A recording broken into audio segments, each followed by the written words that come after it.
자, 여러분, 이 사람을 소개하면서 오늘 좀 시작할게요. 너무도 잘 아는 분이에요. 바로 영화배우 유해진 씨입니다. 이분은 조연 배우로 유명하죠. 그렇죠? 여러분, 이번에 감칠나는 조연 연기 때문에, 이 애드립 때문에 많은 사람들이 이 사람을 좋아하기 시작했죠.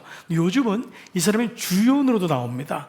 혹은 주연 못지않은 조연이라고도 하죠. 이 사람에 대한 별명이 있는데 조연 시대를 연 배우.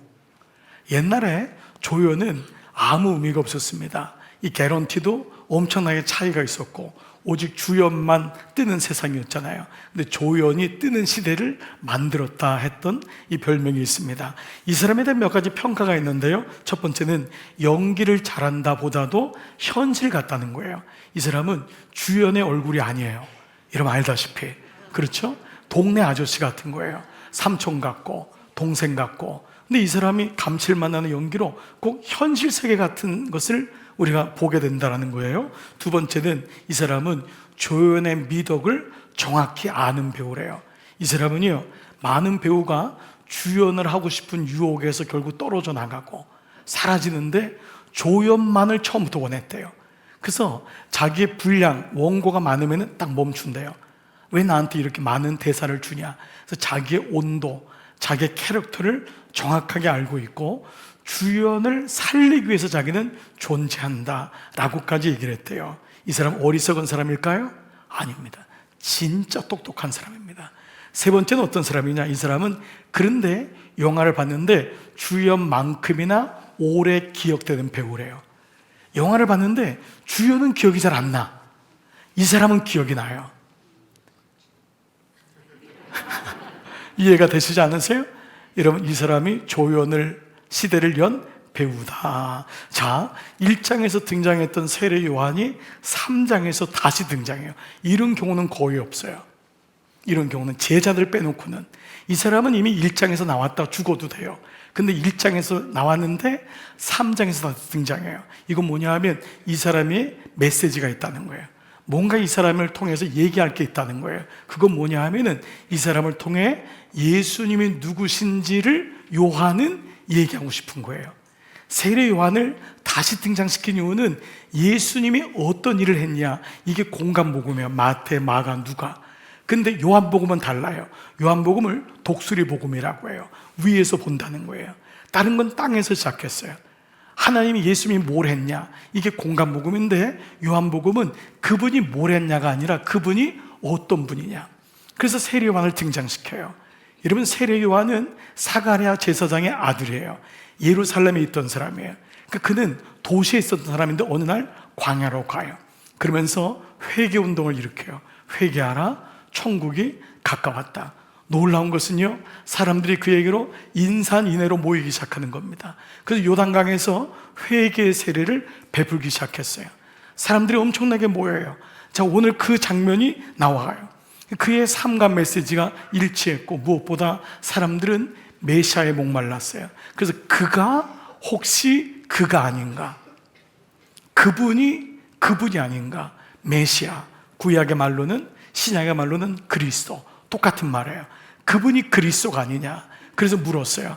당신이 혹시 그리스도가 아닙니까? 그랬더니 뭐라고 했죠? 다 같이 아니요 라고 했어요. 그럼 당신 혹시 엘리야 아닙니까? 그 사람들은 성현되는 그 어떤 선지자들이 다시 부활한다는 사상이 있었어요.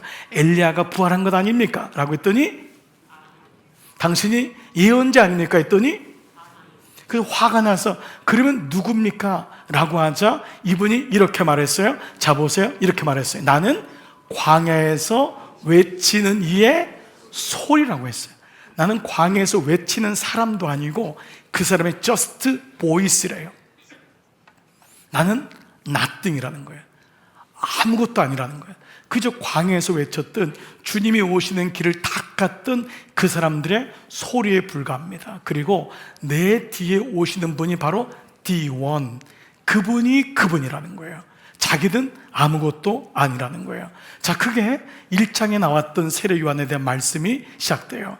자, 그런데 예수님이 2장에서 가나 혼인잔치를 시작하면서 공생을 시작하죠. 그분의 공생의 시작이 혼인잔치라는 것은 의미가 있어요.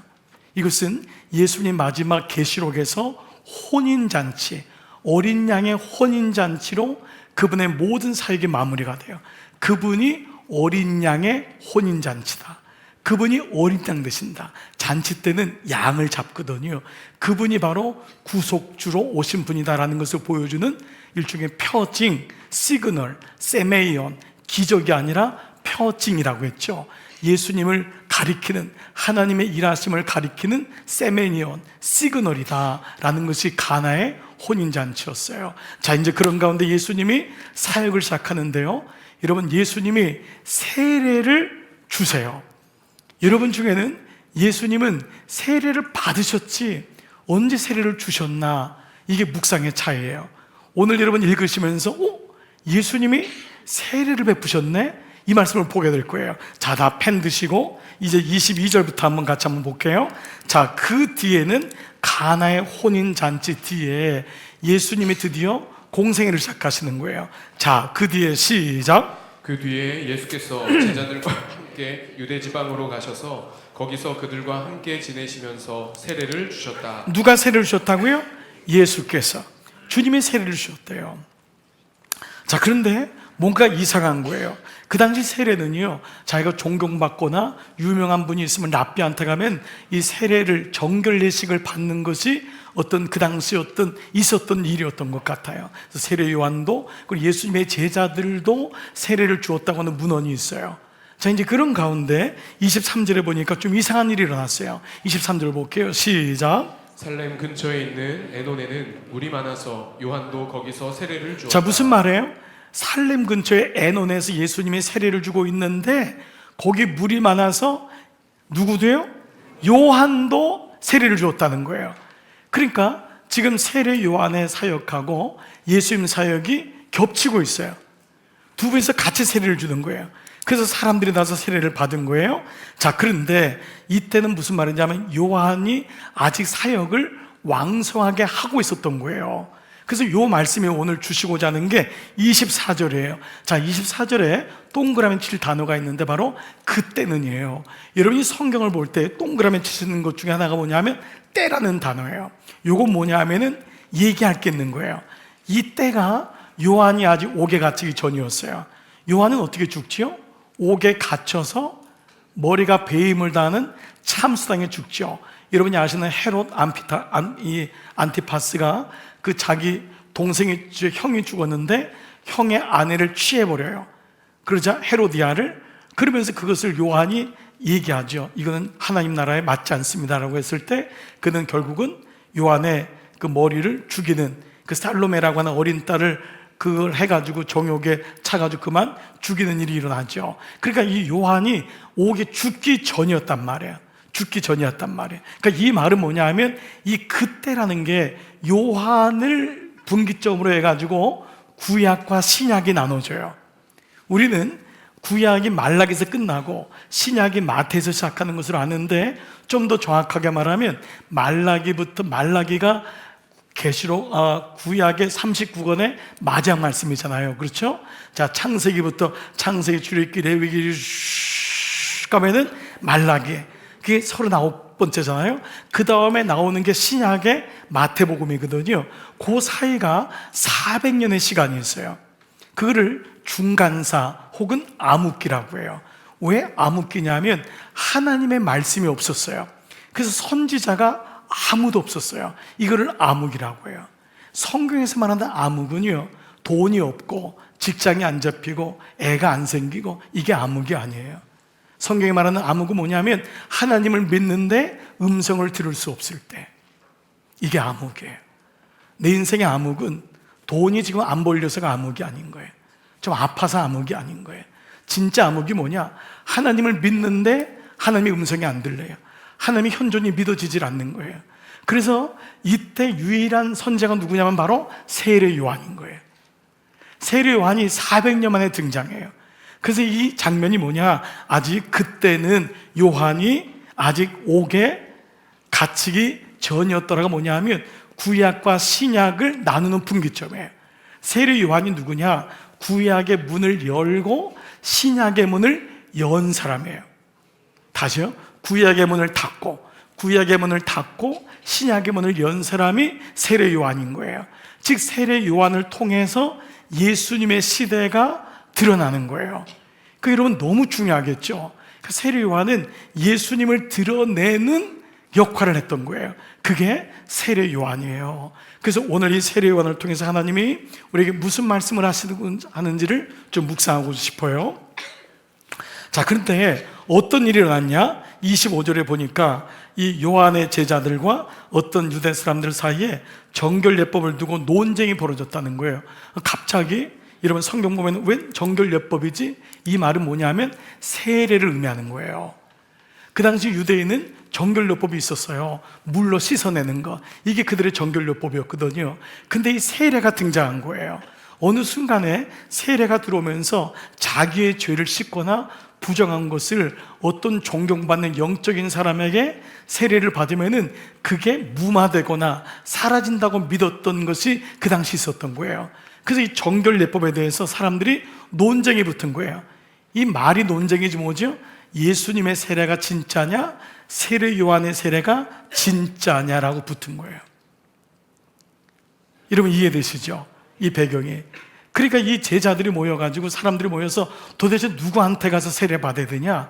지금 그래도 요한이 더 큰 것 같은데 예수님은 지금 시작했는데 지금 이 얘기를 하면서 논쟁을 벌이는 거예요. 자, 그런데 그때 나온 유명한 그 고백이 여러분이 잘 아는 그는 뭐죠? 흥해야 되겠고 나는 쇠어야 하리라. 예수님 잘 모르는 분들도 이 말씀의 문장은 알 거예요. 그는 더 커져야 되고 나는 작아져야 된다. 그는 흥하고 나는 망해야 된다. 여러분 이 말씀을 세례 요한이 해요. 사실 이게 자체로 충격이에요. 왜냐하면 그는 아직 옥에 갇히기 전이었어요. 그리고 그는 여전히 많은 사람들의 추앙을 받고 있었어요. 사람들이 다 그를 향해서 쫓아가고 있었다고요. 근데 갑자기 세례 요한이 여기까지라는 거예요. 이게 너무 충격인 거예요. 근데 여러분 이거 혹시 아세요? 예수님이 마태복음 11장 1절에서 여자가 낳은 자 중에 세례 요한이 가장 큰 자라고 했어요. 여자가 낳은 자 중에. 그러니까 이 땅 위에서 세례 요한보다 뛰어난 사람은 아무도 없다는 거예요. 근데 그 뒷구질이 뭐냐 하면 천국에서는 이보다 작은 자가 더 크다는 거예요. 천국에서는 세례 요한은 작은 자라는 거예요. 그만큼 천국에서는 하나님 나라에 있어서는 너무도 놀라운 일이 일어나고 있다는 것을 비유하면서 그러나 세례 요한은 너무도 귀한 일에 마중 역할을 했다, 이 말씀을 하고 있는 거예요. 예수님이 말씀하실 때 여인이 낳은 자 중에 가장 큰 자라고 할 정도라면, 그리고 오늘 만약 이 세례 요한이 예수님을 오시는 마중물이 되는 정말 완벽한 조연의 역할을 했다면 정말 그는 예수님 말씀하신 것처럼 가장 오늘 설교 주제처럼 행복한 사람이고, 그는 정말 성숙한 인격을 가진 사람이고, 그는 가치 있는 인생을 살지 않았을까? 우리는 이 생각을 하는 거예요. 왜냐하면 예수님 말씀이 그는 여인이 낳은 자 중에 가장 큰 자라고 했으니까.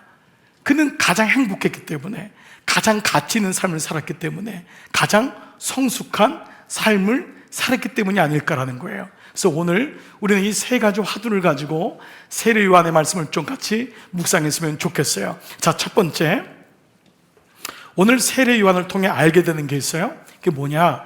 가장 행복한 삶은 먼저는 뭐냐면 자기가 누군지를 아는 거예요. 이거예요. 자, 이 말씀을 가만히 새겨보세요.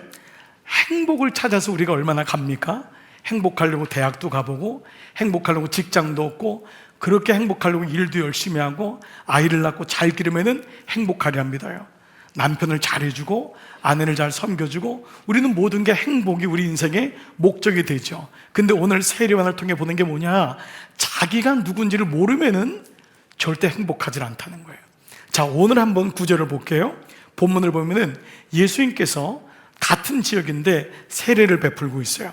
세례 요한도 세례를 베풀어요. 근데 어떤 일이 일어났죠? 사람들이 누구한테 가고 있죠? 예수님께로 가고 있는 거예요. 자, 지금 예수님은 세례 요한보다 늦게 시작했어요, 공생의 사역을. 그런데 예수님께로 다 가고 있는 거예요. 자, 이거 뭐 감정이입을 특별히 안 해도 여러분, 일반적인 일이라도 누군가 나를 사랑했는데 그 사람이 갑자기 내가 아닌 다른 사람에게로 마음이 간다면 이런 마음은 너무 힘들 거예요. 장사하는 사람이 여러분 만약 그런 일이 일어난다면 너무 힘들 거예요. 두려움이 오고 뭐지? 심지어 그 사람이 미워지기까지 시작할 거예요. 물론 세례 요한은 예수님인 줄 알았어요.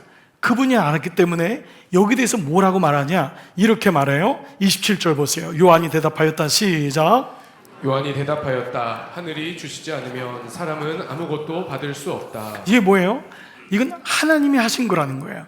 그러니까 요한은 여기 대해서 질투나 어떤 경쟁력이나 비교가 아니라 하나님이 하시는구나. 하나님이 하시는구나. 이거는 포기나 회피가 아니에요. 하나님의 때가 오는구나. 하나님이 하시구나. 즉 뭐냐면 자기 역할이 어디까지인지를 명확하게 알고 있었다는 거예요. 근데 더 중요한 거는요, 세례 요한은 그가 예수님이 누구신지를 정확히 알았어요. 그렇기 때문에 이게 가능한 거예요. 그래서 자기를 안다는 것은요, 그냥 내가 어떤 삶을 사는지 아는 것이 아니라 하나님이 어떤 분인지를 알아야지만 자기를 비로소 알 수 있다는 거예요. 우리는 내가 이루는 업적, 내가 했던 공부, 내가 모은 재산, 어떤 이런 것이 비교 대상이잖아요. 사람은 그걸로 비교하잖아요. 내가 이만큼 살았지 라고 생각해요. 그러나 만약에 그가 하나님을 알지 못한다면 여러분, 그것처럼 정말 공허한 것은 없을 거예요. 그런데 세례 요한은 하나님이 이것을 주셨고, 하나님이 나에게 이런 인생을 살게 하셨고, 하나님이 부르신다고 하는 분명한 게 있었잖아요. 그러니까 예수님이 누군지를 알았기 때문에 그는 자기가 누군지를 알았더라는 거죠. 여러분, 이해되시지 않으세요? 내가 나를 안다는 것은 내 정보를 하는 게 아니에요. 내 존재를 아무리 알려고 해도 몰라요. 내 존재 가치를 아무리 드러내려고 해도 공허함만 온다고요. 세상은 너의 존재를 드러내봐. 직장에서 이만큼 성과를 내. 그러면 내가 프로모션 시켜줄게. 우리는 거기서 존재를 증명받아요. 그러나 그게 전부일까요? 아니에요. 또다시 이용할 거려. 또 올라가봐. 조금 더 해봐. 조금 더 해봐. 나중에 금방 은퇴 나이가 오거나 몸이 고장 날 거예요. 그때 비로소 느끼는 거예요. 나는 뭐를 위해서 일했지? 나는 누구지?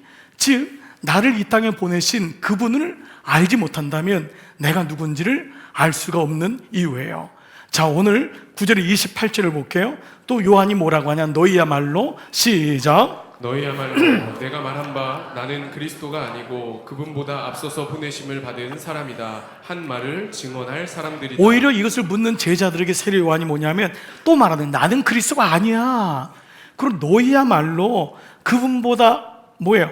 앞서서 보내심 받은 사람이다 한 말을 증언할 사람이야. 그 말은 뭐예요? 이제 너는 그에게로 가라는 거예요. 그래서 간 사람이 누구죠? 제자 중에 안드레가 있는 거예요. 그 중에 누가 한 명이죠? 요한이에요. 성사학자들은 요한복음을 쓴 요한이 세례 요한의 제자일 가능성이 많음을 말씀해요. 이 구절은 요한 스스로를 향한 말씀이라는 거예요. 요한에게. 여러분, 이해가 되세요? 이 구절이 세례 요한이 요한에게 한 말이라는 거예요. 그래서 많은 학자들은 요한이, 자기의 정체를 드러나지 않는 요한이 이 말을 받은 그 사람이다라는 거예요. 예수님, 나의 시대는 여기까지야. 이제 그 사람에게 가서 그를 증거해라. 이게 지금 요한의 말인 거예요. 말씀드린 대로 요한은 자기가 누군지를 명확히 알고 있었어요. 그 이유는 예수님이 누군지를 알았기 때문이에요. 요한복음 1장에 등장하는 사건 중에 이 말씀이 세례 요한이 예수님이 누군지를 알아요.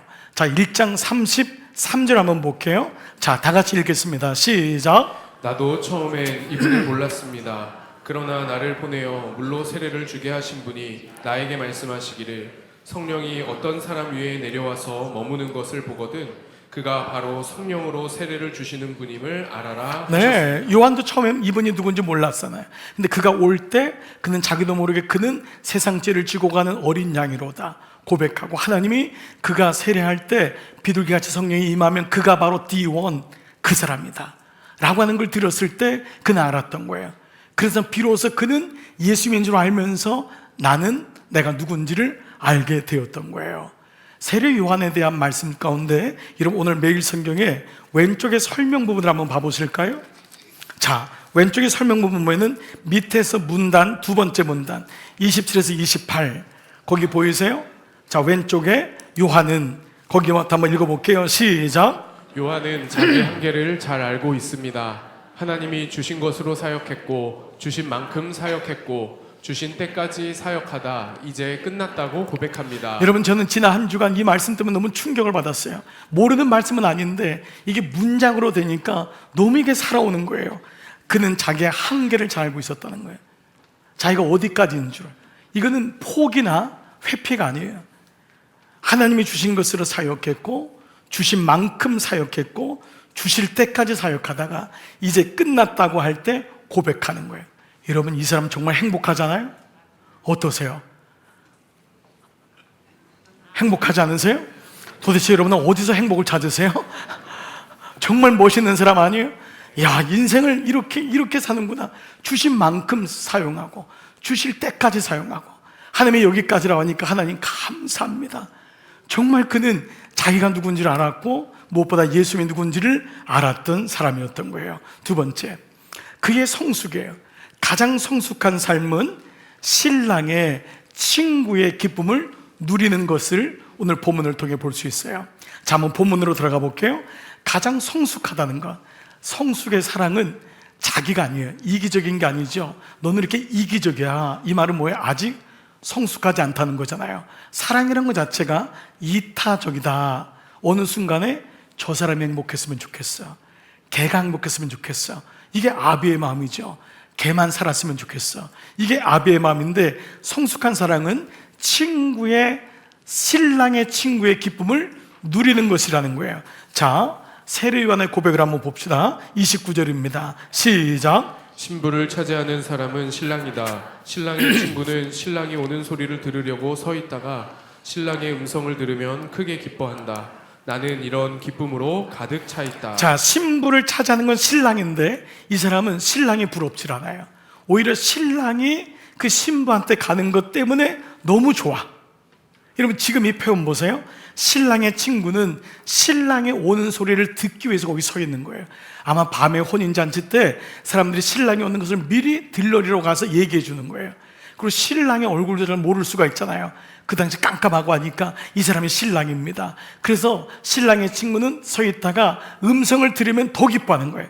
이 사람이 신랑이에요.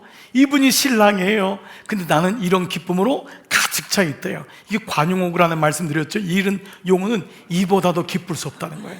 나는 신랑이 기뻐하는 게 너무 기뻐. 이게 지금 세례 요한인 거예요. 우리는 늘 내가 주인이 될 때가 많죠. 어느 날 결혼을 하고 아이를 낳기도 하고 부모님의 사랑을 깨달으면서 사랑이 옮겨가는 것을 경험해요. 처음엔 다 내가 하다가 내가 이 아이 때문에 죽을 수도 있겠구나. 진짜 사랑은요, 이 사람 때문에 죽는 거예요. 이 사람을 이용해서 내 욕망을 채우는 게 사랑이 아니에요. 그건 사랑이 아니죠. 그건 욕망이죠. 근데 이 사람 때문에 죽을 수 있겠구나. 내가 이 사람을 섬길 수 있겠구나. 섬기는 게 어렵지 않아요. 그게 이타적인 사랑으로 다가와요. 세례 요한의 성숙한 사랑은 신랑의 기쁨, 신랑 친구의 기쁨을 얻는 데서 거기서부터 안다는 거예요.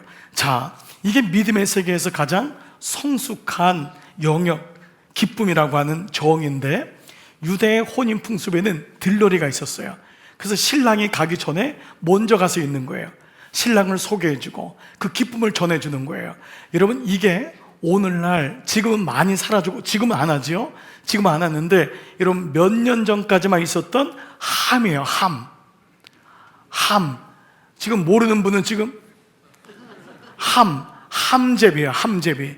여러분, 결혼할 때 함이라고 하는 게 있었어요. 친구들이 사주단지 혹은 예물단지를 가지고 가는 거예요. 그래서 가서 그 신랑 집에 가서 신부 집에 가서 딱 이걸 내려놔야 돼요. 내려놔야지만. 이거 그림으로 좀 몇 가지 잠깐 띄워줄 수 있어요? 이해 못하는 분들이. 저런 시대가 있었어요. 저렇게 해가지고 등불을 들고 밤에 가서 했었어요. 제 친구도 제 함을 들고 왔는데 얼마나 고생시켰는지 그냥 중간에서 함을 안 주려고 막 버티고 문에서 그 돈을 더 받는 거예요. 식사비를. 그래서 저도 그놈 결혼식 때 가서 고생을 시켰어요. 저도 이게 오징어 쓰고 함이요 그러면서 했던 기억이 나요. 그 함을 가져간 친구는 뭐냐 하면 자기가 주인이 아닌 거예요. 뭐죠? 친구예요. 뒤에 오는 친구의 기쁨이 되는 거예요. 그 사람을 소개시켜주는. 여러분 이해되시죠? 여러분 이게 지금 유대 풍습인 거예요. 지금 요한은 스스로를 신랑이 아닌 신랑 옆에서 가장 기뻐하는 신랑의 친구로 정의하는 거예요. 그래서 나는 이런 기쁨으로 가득 차 있다. 나는 그분 때문에 가득 차 있는 거예요. 그분이 기뻐하는 게 너무 기쁜 거예요. 이 사람이 성숙이에요. 내가 밥 먹고 내가 배부른 게 아니에요. 맛있는 거 있으면 누구한테 주고 싶은 게 사랑이잖아요. 지금 세례 요한은 그 신랑 친구의 기쁨인 거예요. 그 친구가 돼서 신랑을 소개시켜주고 신랑을 만나는 그 가족들한테 신랑이 나타났을 때의 기쁨을, 그것을 얘기하고 싶은 것이 바로 이거예요. 자기 뒤에 오는 신랑의 기쁨. 바로 이게 성숙한 삶이 무엇인지를 보여주는 두 번째예요. 자, 세 번째는, 가장 가치 있는 삶은 예수님은 커지고 자기는 작아진대요. 오늘 본문에 나와요. 자, 가장 가치 있는 게 뭐냐? 보통 가치라는 것은 값을 매기는 거예요. 사람들이 내 값은 얼마야? 이것을 연봉으로 따져요. 나는 1년에 5천만 원을 벌어. 나는 1년에 1억을 벌어. 어떤 사람은 연예인들, 스포츠맨들은 말도 안 되는 돈을 받잖아요. 사람들이 다 그 연봉을 받을 때마다 회자가 되는 거예요. 그런데 그 연봉이 그 사람의 가격이 아니래요. 이 사람은 세례 요한은 연봉 협상으로만 빵점이에요. 오히려 뭐라고 하냐면 예수님이 커지고 내가 작아지는 것이 진짜 가치 있는 것입니다 라고 얘기해요. 자, 이 말씀을 좀 풀어볼게요. 여기에 흥하여야 된다, 그는 흥한다고 하는 헬라어 단어가 있어요. 이 말은 자동어인데, 이 자동사인데 이거는 그냥 커지는 거예요. 이건 어떤 자리를 잡게 되면 커지는 거예요. 커지고 자라난다, 커진다, 성장한다는 뜻이에요. 그러니까 예수님의 영광, 예수님의 역사가 점점 커진다는 거예요. 그런데 반면 나는 쇠하리라, 이 말도 헬라어로 자동어예요. 자동사예요. 이 말도 스스로 감퇴한다, 작아진다, 소멸된다, 줄어든다, 이 말이에요. 자, 이 말을 가지고 번역한 게 가장 정확한 번역이 뭐냐 하면 그는 커지고 나는 작아져야 한다는 거예요. 자, 그분이 커지고 내가 작아지는 것이, 이것이 진짜 가치 있는 삶입니다 라는 거예요. 자, 근데 여러분 이 말 원어에 앞에 나와 있는 단어가 너무 중요한 단어가 있어요. day라고 하는 단어예요. 이 day라고 하는 단어는 뭐냐면 반드시라고 하는 단어예요. 이 말은 반드시 그분이 커져야 되고 반드시 내가 작아져야지만이 그것이 진짜 값 있는 인생이라는 거예요. 자, 여러분 이 말씀을 이렇게 드려볼게요. 여러분 안에 여러분이 커지면 커질수록 허무와 죽음밖에 없어요. 예수님이 커져야지만이, 반드시 그분이 커져야지만이 그게 진짜 생명이라는 거예요. 아멘. 여러분 안에 성령의 역사가 커져야지만이 성령에 붙잡히는 사람이 되는 거예요. 내가 커지면은 그저 죄 짓고 그저 정욕적인 인생, 조금 덜 벌고 조금 더 먹고 이것밖에 안 되는 거예요. 세례 요한은 알았던 거예요. 그분이 커지는 것이 진짜 내 인생의 복이구나. 내가 작아지는 것이 진짜 가치 있는 것이구나. 많은 사람들은 자기를 드러내는 것이 인생의 성공이라고 해요. 여러분 그렇잖아요. 그 시간도 언젠가 멈추게 될 거예요. 그렇게 잘 나가는 사람도 멈추게 돼요. 어느 날 다 스톱합니다. 그리고 어느 날 자기 인생을 돌아보는 거예요. 그래서 세례 요한이 뭐냐면 때가 온다는 거예요. 그러나 그 전에 이미 세례 요한은 알았던 거예요. 내가 작아지고 그분이 커지는 것이야말로 진짜 가치 있는 인생이다. 이것이 예배인 줄 믿습니다. 여러분 묵상을 할 때 누가 커지는 거예요? 하나님이 커지는 거예요. 성령님이 커지는 거예요. 내가 커지는 게 아닌 거예요. 그 세례 요한은 진짜 가치는 내 이름이 커지는 게 아닌 거예요. 그분이 내 안에 충만한 거예요. 그래서 이걸 그렇게 나는 죽고 예수님은 사는 거예요. 그분이 살아야 되는 거예요. 여러분 가정에 만약에 여러분이 살고 예수님이 없다면 지옥이 될걸요. 여러분의 성격을 누가 맞추겠어요? 여러분 집에 아내의 목소리만 크고 남편의 그 무례한 것만 크고 예수님의 성품이 없다면 여러분 집은 잠시는 괜찮은 것 같지만 지옥이 될 거예요. 근데 여러분 가정에 예수님이 커지고 우리의 의는 작아진다면 그 집은 천국이 되는 줄 믿습니다. 여러분, 왜 강도의 구별이 되죠? 우리가 커지기 때문에 그래요. 그래서 내 집은 만민이 기도하는 집이라는 거예요. 기도하는 집이 될 때만이 그것이 교회의 가치인 거예요. 교회는 어느 지역에 있어서 땅이 몇 평이고 건물이 어떻게 돼서 가치가 아니라 그 교회 가치는 예수님이 커져야지만이 그 교회가 가치 있는 줄 믿습니다. 이거예요. 내 인생의 가치는 내가 커지면 안 된다니까요.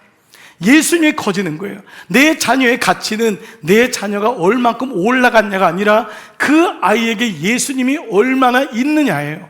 예수님이 얼마나 그의 인생을 차지하고 있고 그를 다스리고 있느냐, 이것이 그의 인생의 가치인 줄 믿습니다. 여러분, 이것이 인생이에요. 오늘 우리는 말씀을 통해서 세례 요한의 말씀을 좀 잠시 묵상했지만, 여러분, 우리가 말씀 묵상을 통해 깨닫는 화두가 있죠. 말씀 묵상은 주어 찾기다. 펜을 들고 부단히 우리가 주어를 찾았어요. 예수님께서 세례를 줬고 예수님이 말씀하시고, 이게 세례의 어떤 주어 찾기였어요. 근데 묵상만 그럴까요? 인생도 주어 찾기였어요. 인생이 주어 찾기인 거예요. 난 줄 속은 거예요. 사람들이 너다, 너 아니면 누가 해?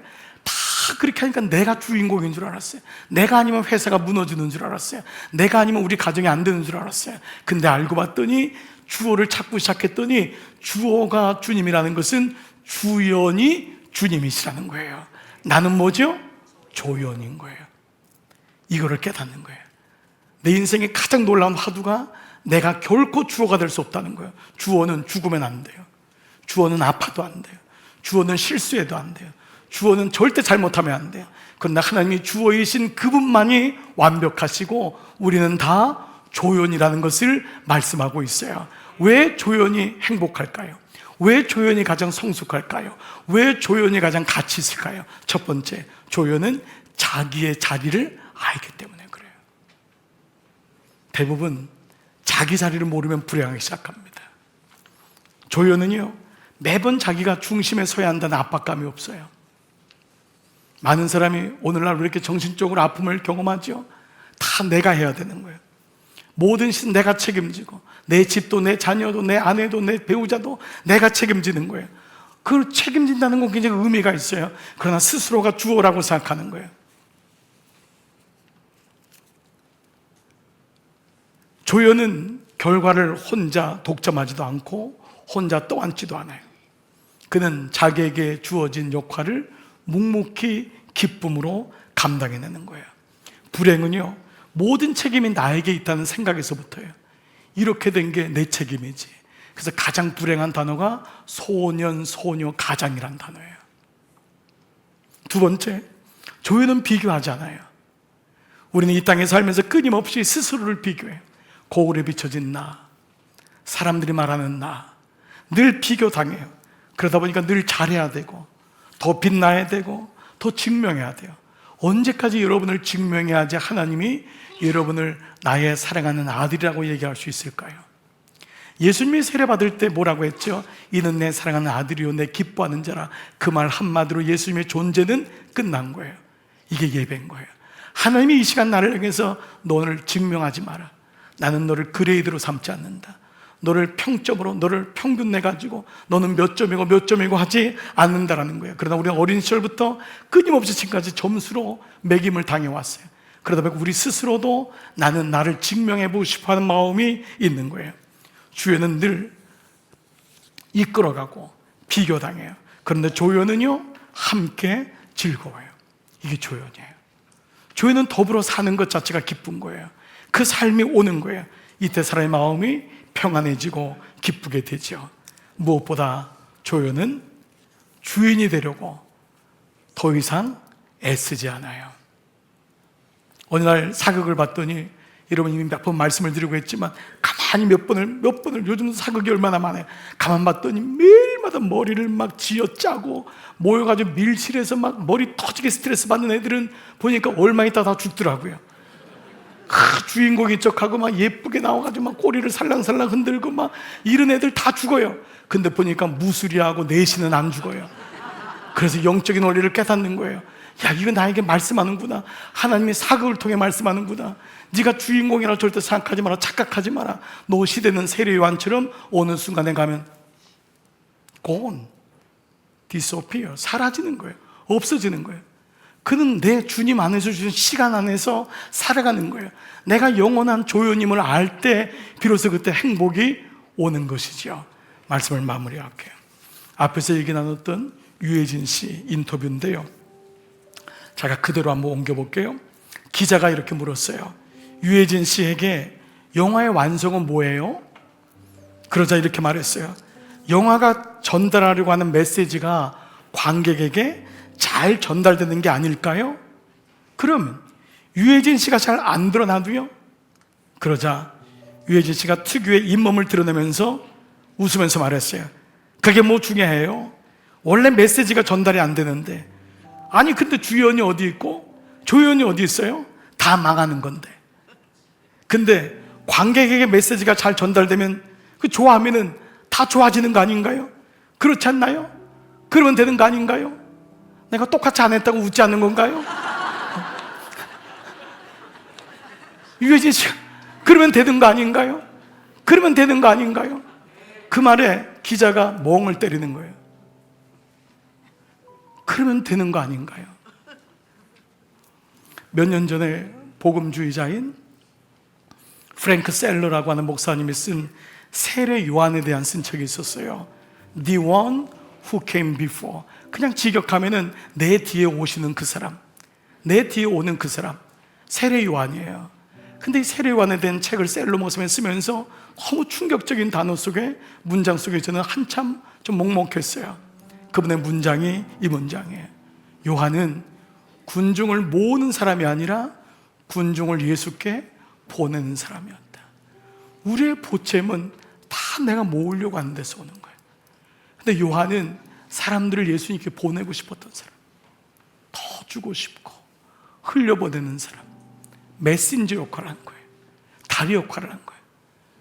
그는 모으려고 안달이 난 사람이 아니었어요. 그는 흘려보내는 사람이었어요. 예수님께로 가는 것이 기쁨이었어요. 근데 그 다음 구절이 저를 충격으로 힘들게 했어요. 그래서 그는 성공한 설교자가 아니라 충성된 증인이었다. 저는 한동안 성공한 설교자가 되고 싶었어요. 그게 인생의 목적인 줄 알았어요. 그러면 행복한 줄 알았어요. 주님이 원하시는 게 그게 아니었어요. 나는 너를 성공한 설교자로 한 번 여긴 적이 없다는 거예요.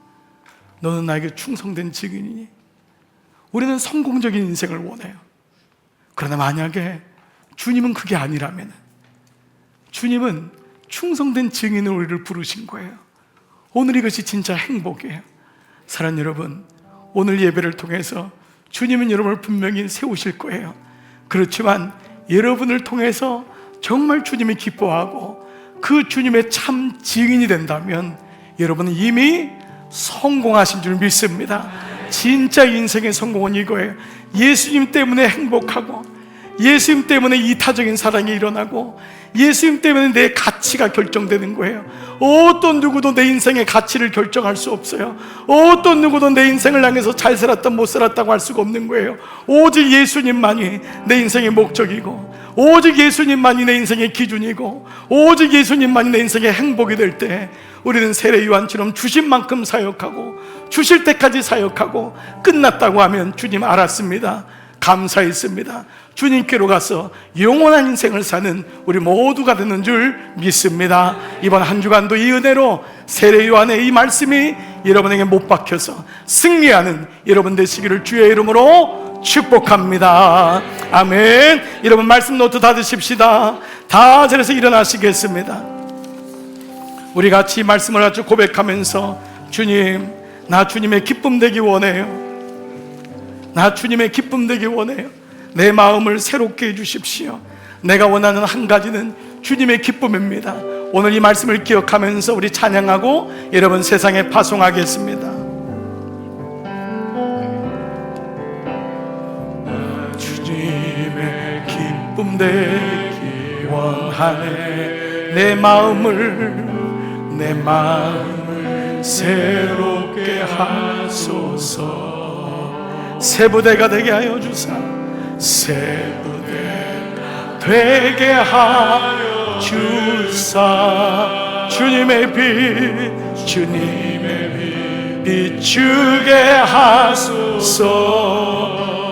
겸손히 내 마음 드립니다. 나의 모든 것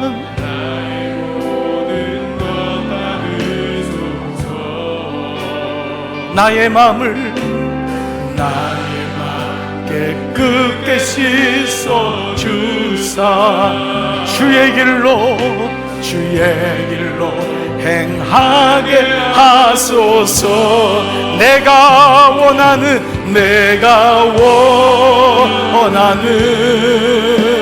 한 가지 주님의 기쁨이 되는 것.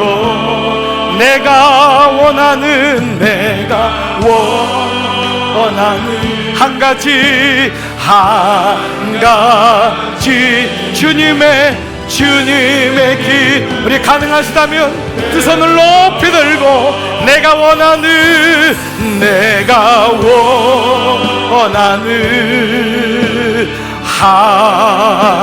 저는 주님의 기쁨이 되는 것입니다.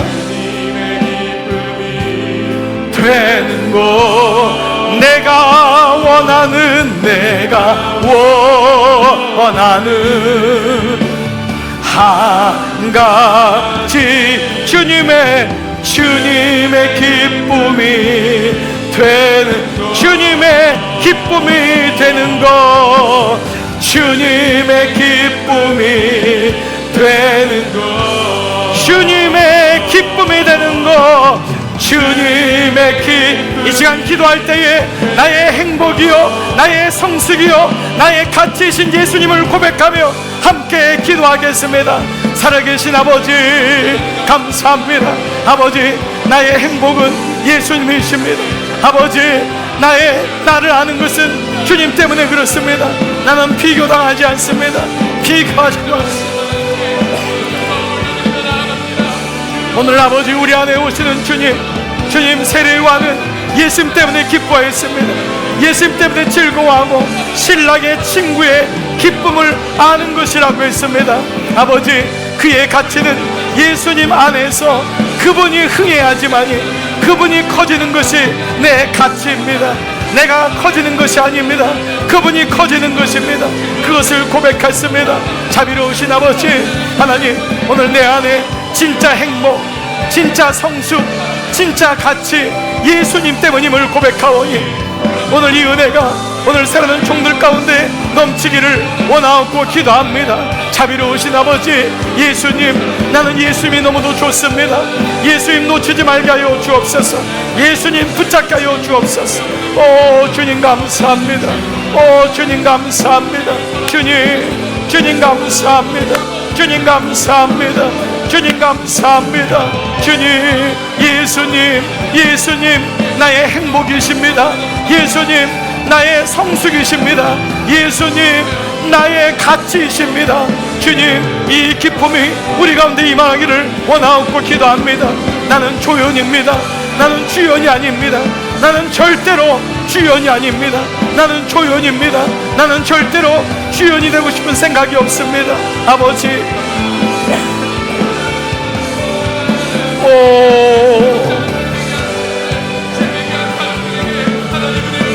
오늘 이 은혜가 오늘 사는 종들 가운데 임하여 주시옵소서.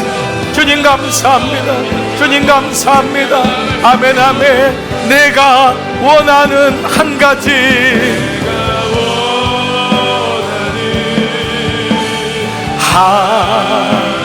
주님의 기쁨이 되는 것입니다. 되는 것. 내가 원하는 한 가지 주님의 기쁨이 되는 것, 주님의 기쁨이 되는 것, 주님의 기쁨이 되는 것. 살아계신 아버지, 세상의 어떤 기쁨, 세상의 누구 때문에 무엇 때문에 누군가의 기쁨이 아니라 나는 주님의 기쁨이 되기를 원합니다. 주님이 나에게는 영원한 주연이시고 그분이 나에게는 영원한 주어이시기 때문에 그렇습니다. 아버지, 제 인생이 조연임을 알게 하심을 감사합니다. 아버지, 압박감이 있습니까? 두려움이 있습니까? 염려가 있습니까? 주님, 나는 조연인데 왜 두려워합니까? 주님, 나는 당신의 것인데 주님 앞에 엎드려 예배할 때 오늘 이 순간 이 예배의 기쁨이 우리의 삶 가운데 직장에서 어떤 일을 경험해도 나는 주님의 건데, 나는 주님의 자녀인데 이 마음을 가지고 나는 가장 행복한 사람임을, 나는 가장 성숙한 인격임을, 나는 가장 가치 있는 존재임을 기억하며 살아가게 하여 주시옵소서. 이제는 성부와 성자와 성령의 은총이 머릿속의 모든 종들을 위해 이제로부터 영원토록 함께 하시기를 간절히 축원하옵나이다. 아멘. 아멘, 아멘.